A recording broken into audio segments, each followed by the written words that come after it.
Dear student, तो चलिए हम अगले टॉपिक्स में आपको हम बता रहे हैं क्लीवेज के बारे में।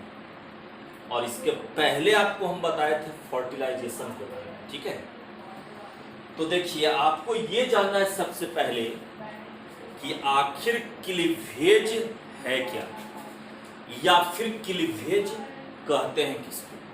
तो देखिए फर्टिलाइज्ड एवं अनफर्टिलाइज्ड ओवम है ना।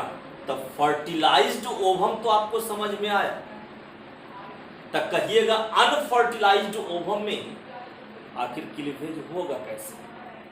तो देखिए अनफर्टिलाइज्ड ओवम होता है, कह सकते हैं इन केस ऑफ पार्थेनोजेनेसिस। पहला चैप्टर में एक टॉपिक्स आपको हम पढ़ाए थे कि पार्थेनोजेनेसिस है क्या। तो अब तक आप यही जानते हैं कि इम्ब्रियो का जो डेवलपमेंट होता है वो हमेशा फर्टिलाइजेशन के बाद होता है ना।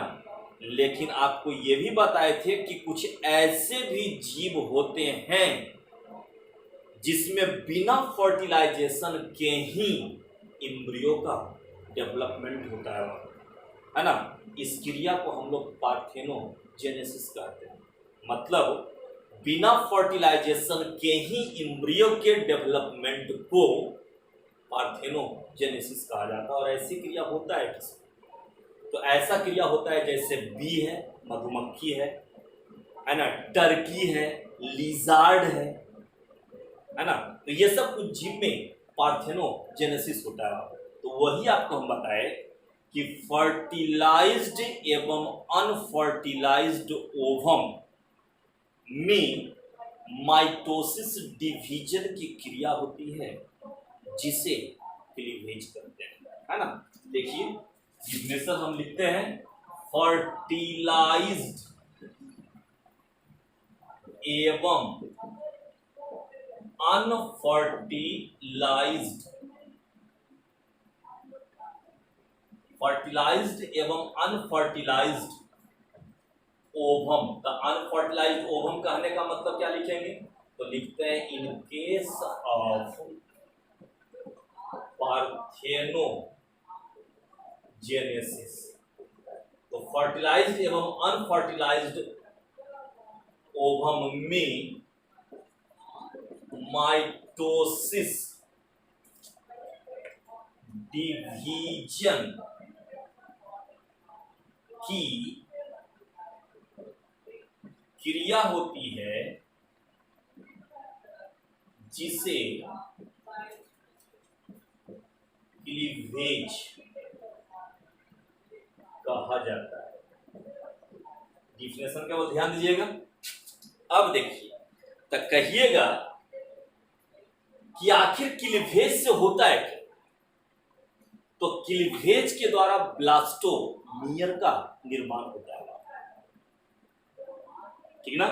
अब मानकर चलो जैसे ओवम और स्पर्म मिल करके ये जायगोट बनाए, क्या बनाया, जायगोट बनाए। अब जायगोट तो अभी तो यह यूनिसेलुलर है, यही जायगोट बाद में इम्ब्रियो में डेवलप होगा। और कोई भी इम्ब्रियो यूनिसेलुलर, खासकर हम लोगों में मल्टीसेलुलर होता है, बहुत सारा सेल। तो आखिर एक सेल से उस जीव में बहुत सारा, उस इम्ब्रियो में बहुत सारा सेल बना तो कैसे बना, है ना। तो उसका मेन रीजन यही है बाबू, क्या, क्लीवेज। जब तक इसमें विभाजन नहीं होगा तब तक सेल की संख्या में वृद्धि नहीं होगी। जब सेल का नंबर नहीं बनेगा, है ना, सेल का नंबर नहीं बढ़ेगा तो टिश्यू नहीं बनेगा, टिश्यू नहीं बनेगा तो ऑर्गन का निर्माण नहीं होगा, ऑर्गन नहीं बनेगा, ऑर्गन सिस्टम का निर्माण नहीं होगा, और तब जीव का निर्माण कभी संभव नहीं है। इसलिए क्लीवेज होना वहां पर आवश्यक होता है, ठीक ना। तो देखिए क्लीवेज के कारण मानकर चलिए, आपको हम क्या बोले, आपसे पूछा जाए कि क्लीवेज में किस प्रकार का विभाजन होता है, तो क्या बोलेंगे, माइटोसिस डिवीजन। और आपको हम बताए थे कि माइटोसिस डिवीजन में एक सेल से हमेशा कितना सेल, तो 2 सेल का निर्माण होता है। माइटोसिस डिवीजन में एक सेल से 2 बनेगा। अब दूसरा बार माइटोसिस डिवीजन होगा, है ना, तो मींस कितना, 2 से 4 बनेगा। हमेशा डबल होता जाएगा। तो देखिए आपको बताया क्या कि क्लीवेज के कारण ब्लास्टोमियर का निर्माण होता है, और जब इसी ब्लास्टोमियर में जब मीन्स प्लाज्मा मेम्ब्रेन या सेल मेम्ब्रेन का डेवलपमेंट हो जाता है ना, तब ये कहलाने लगेगा सेल वॉल, ठीक ना। तब कहिएगा क्लीवेज में होता है क्या, तब क्लीवेज के समय क्रोमोसोमल मटेरियल की मात्रा में वृद्धि होता है, क्योंकि इसमें रिप्लिकेशन की क्रिया होती है, लेकिन साइटोप्लाज्म की मात्रा में कोई वृद्धि नहीं होता। इसका मतलब आप कह सकते हैं कि क्लीवेज के कारण सेल का नंबर तो बढ़ेगा, लेकिन इसका साइज घटेगा, है ना। जितना बार एक बार क्लीवेज हुआ तो दूगो बना, दूसरा बार में 4 और होगा तो और बढ़ते जाएंगे, है ना। तो यहां पर एक क्वेश्चन आता है, किताब में देखिएगा मिलेगा भी, पूछा भी जाता है। अगर आपसे ये पूछा जाए कि 128 क्वेश्चन में है 128 ब्लास्टोमियर, ऐसा 128 ब्लास्टोमियर, है ना। तो 128 ब्लास्टोमियर को बनने के लिए कुल कितने बार क्लीवेज की आवश्यकता होगी। अगर आपसे यह क्वेश्चन पूछा जाए कि 128 ब्लास्टोमियर को बनने के लिए कुल कितना बार क्लीवेज चाहिए, कौन सा क्वेश्चन है देखिए। पहला बार क्लीवेज में कौन सा विभाजन, तो माइटोसिस डिवीजन, ठीक है। तब पहला बार क्लीवेज होगा तब कै गो ब्लास्टोमियर बनेगा, 2 गो बनेगा। अब देखो दूसरा बार होगा, है ना, तो 2 दूना 4 गो बनेगा। तीसरा बार होगा, एक का डबल होगा, इसका डबल मत कीजिएगा, इसका डबल, तो 4 दूना 8 गो बनेगा। चौथा में 16, पांचवा में 32, छठा में 64, सातवां में तब कर देंगे 128। मतलब 128 ब्लास्टोमियर को बनने के लिए कितना बार क्लीवेज चाहिए, 7 बार। मतलब 7 बार क्लीवेज होगा तो 128 ब्लास्टोमियर बन जाएगा। या आप इसको उल्टा करके भी क्वेश्चन एराइज कर सकते हैं। जैसे अगर आपसे ये पूछा जाए कि मीन्स 6 बार क्लीवेज होने पर कुल कितने ब्लास्टोमियर का निर्माण होगा, तो कितना ब्लास्टोमियर, 64। अब आगे नंबर ब्लास्टोमियर का जितना बढ़ा दे, क्लीवेज पूछेगा तो बता देंगे, है ना। या क्लीवेज का नंबर जितना दे दे, ब्लास्टोमियर पूछेगा तो बन जाएगा। आगे देखिए, अब कहिएगा आखिर क्लीवेज होता है क्या, है ना। तब यहां पर थोड़ा सा फिर देखना वाला, यह फीमेल रिप्रोडक्टिव सिस्टम का डायग्राम ऐसे करके बताए थे, है ना। यहां पर बताए थे बाबू दोनों तरफ ओवरी, यह है फाइलोपियन ट्यूब का फिमरिया। ये भी बताए थे कि फर्टिलाइजेशन जो होता है फाइलोपियन ट्यूब के एम्पुला में होता है। आप पढ़े होंगे फीमेल रिप्रोडक्टिव सिस्टम में ये फाइलोपियन ट्यूब जो होता है 3 पार्ट में बटा हुआ है ना। ये है एम्पुला, ऊपर का ये वाला पार्ट इसको कहा जाता है स्थेमस, और सबसे अंदर का ये वाला पार्ट इसको कहते हैं यूटेराइन पार्ट, है ना। सबसे आगे का ये वाला भाग ये कहलाता है इन्फंडिबुलम, ये है बाबू फिमरिया। तो देखिए इस एम्पुला में फर्टिलाइजेशन हो, तो जैसे ही, है ना, फर्टिलाइजेशन के बाद जायगोट बना, तो जब जायगोट इस फाइलोपियन ट्यूब के एम्पुला से यहां से स्थेमस की ओर मूव करेगा, इधर आएगा, तब ये क्लीवेज की क्रिया प्रारंभ हो जाती है। मतलब, है ना, क्लीवेज के द्वारा 2, 4, 8, 16 और आगे, है ना, 32 जो भी कहिए, है ना, इतना संख्या में ब्लास्टोमियर बनता है ना। तो याद रखिएगा कि जब जायगोट में या जब इम्ब्रियो में कितना ब्लास्टोमियर, अगर इम्ब्रियो में 16 ब्लास्टोमियर जब हो जाए, है ना, तब इसे हम लोग कहते हैं क्या, मॉरूला। ये क्वेश्चन भी पूछा गया है ना, कि 16 सेल्ड स्टेज इज कॉल्ड। जब जायगोट में 16 सेल या 16 ब्लास्टोमियर जब बन जाता है, तब उस अवस्था को क्या कहा जाता है, तो क्या कहेंगे, मॉरूला कहेंगे। तो दिक्कत, अब देखिए ये जो मॉरूला बना, इस मॉरूला में अभी विभाजन रुका नहीं है, विभाजन तो कंटिन्यूअस जारी रहता है, इसमें भी बार बार विभाजन होगा, जिसके कारण यही मॉरूला बाद में बदल जाता है, परिवर्तित होता है ब्लास्टोमियर सिस्ट। अब जैसे ही ब्लास्टोसिस्ट बन गया तो ब्लास्टोसिस्ट के बनने पर जो ब्लास्टोमियर था, यह ब्लास्टोमियर इस ब्लास्टोसिस्ट में ऑटर लेयर के रूप में क्या होता है, ये मौजूद हो जाता है ना। इसे हम लोग कहते हैं ट्रोफोब्लास्ट। क्या कहेंगे, जब ब्लास्टोमियर है ना मींस ब्लास्टोसिस्ट के ऑटर पार्ट में या ऑटर लेयर के रूप में मौजूद हो जाए तब वो कहलाता है क्या, ट्रोफोब्लास्ट, है ना।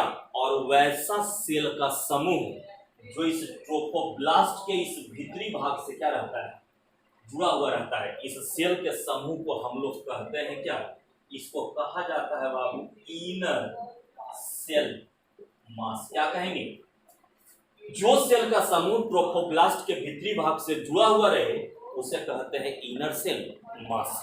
अब यही इनर सेल मास के द्वारा है ना इंद्रियों का डिफरेंशिएशन होता है। आगे आपको हम बताएंगे। इसी के द्वारा फेट जर्म लेयर है ना, 3 गो होता है, जर्म लेयर 3 गो बनता है, एक्टोडर्म, मेसोडर्म और इंडोडर्म। इसी इनर सेल मास के द्वारा क्या होता है, आगे डेवलप होता है, जिसके द्वारा बॉडी में विभिन्न प्रकार के ऑर्गन का निर्माण होता है।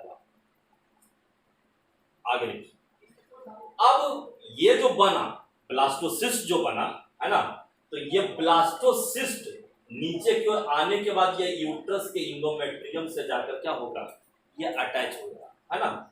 जब ब्लास्टोसिस्ट बन गया तो बनने के बाद यहां से खिसकता हुआ यूट्रस के इंडोमेट्रियम से आकर क्या होगा, ये जुड़ेगा। तो इसके जुड़ने की क्रिया को, इसके अटैचमेंट को हम लोग कहते हैं क्या, इम्प्लांटेशन, है ना।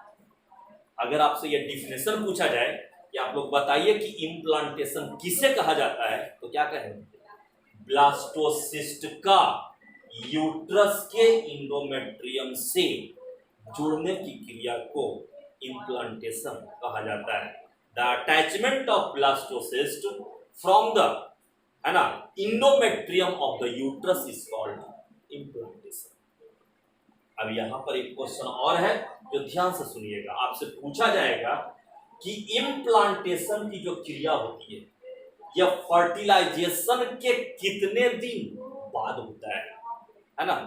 तो फर्टिलाइजेशन के जनरली इम्प्लांटेशन की क्रिया है ना फर्टिलाइजेशन के 6ठा से लेकर 10वें दिन तक है ना 10th डेज, इसके बीच में कभी भी हो सकता है। लेकिन जनरली एक पॉइंट अगर याद रखिएगा, एक ऑप्शन दे तो याद रखिएगा ये जब भी होता है कब, फर्टिलाइजेशन के 7वें दिन। मतलब याद रखेंगे कि इम्प्लांटेशन की जो क्रिया होती है वो फर्टिलाइजेशन के 7वें दिन होता है, और मींस इम्प्लांटेशन के बाद ही उस फीमेल में प्रेगनेंसी की अवस्था डेवलप होता है बाबू। प्रेगनेंसी का जो सिम्टम होता है इम्प्लांटेशन के बाद आना शुरू होता है। अब देखो 4 जीव, पहला हम बात करते हैं मींस रैबिट, दूसरा काऊ, तीसरा डॉग और चौथा मंकी। रैबिट, काऊ, डॉग और मंकी ये 4 ऐसा जीव है जिसमें मींस ब्लास्टोसिस्ट जो होता है ये यूट्रस के अंदर मौजूद रहता है। तो अगर ब्लास्टोसिस्ट यूट्रस के अंदर मौजूद रह जाए तब यह कहलाता है बाबू क्या, इसको कहेंगे सेंट्रिक इम्प्लांटेशन, है ना। तो सेंट्रिक इम्प्लांटेशन किस जीव में होगा, है ना। तो आपको क्या क्या बताए, तो रैबिट में होगा, काऊ में होगा, डॉग में होगा, मंकी में होगा। इसमें जब भी होता है सेंट्रिक इम्प्लांटेशन होता है। लेकिन अगर हम रैट की बात करें, माइस की बात करें, तो ये सब कुछ जीव है जिसमें ब्लास्टोसिस्ट जो होता है यूट्रस से बाहर चला आता है, बाहर निकलता है ना। इसको हम लोग कहते हैं क्या, ये होगा, इसको क्या कहेंगे, इसको कहते हैं इंसेंट्रिक इम्प्लांटेशन। मतलब 2 पॉइंट याद रखना, है ना। सेंट्रिक इम्प्लांटेशन किसमें, रैबिट, काऊ, डॉग और मंकी में, इसमें ब्लास्टोसिस्ट यूट्रस के अंदर रहेगा। जबकि इसेंट्रिक इम्प्लांटेशन जो होता है रैट या माइस में होगा, इसमें ब्लास्टोसिस्ट यूट्रस से बाहर आ जाता है। यहां तक तो कोई दिक्कत नहीं होना चाहिए। आपका ये टॉपिक समाप्त हुआ।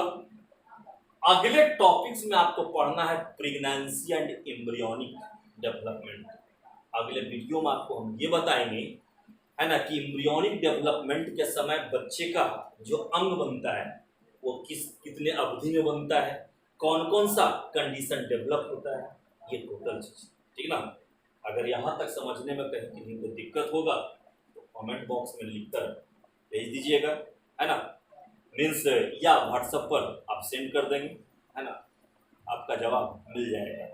और इस पूरे लेक्चर का जो नोट्स होगा वो लिखित नोट्स आपको हम प्रोवाइड करेंगे। व्हाट्सएप नंबर पर आपको हम बताए थे कि अपना फुल एड्रेस, बैच टाइम और साथ ही में रोल नंबर मेरे व्हाट्सएप नंबर पर सेंड कीजिए। पीडीएफ बनाकर आपका इसका नोट्स प्रोवाइड करेंगे, है ना। और इस लॉकडाउन में बस यही केवल रास्ता है जिसके द्वारा आपका सिलेबस आगे समाप्त किया जा सकता है। बाकी जो भी होगा अगले टॉपिक्स में बताएंगे।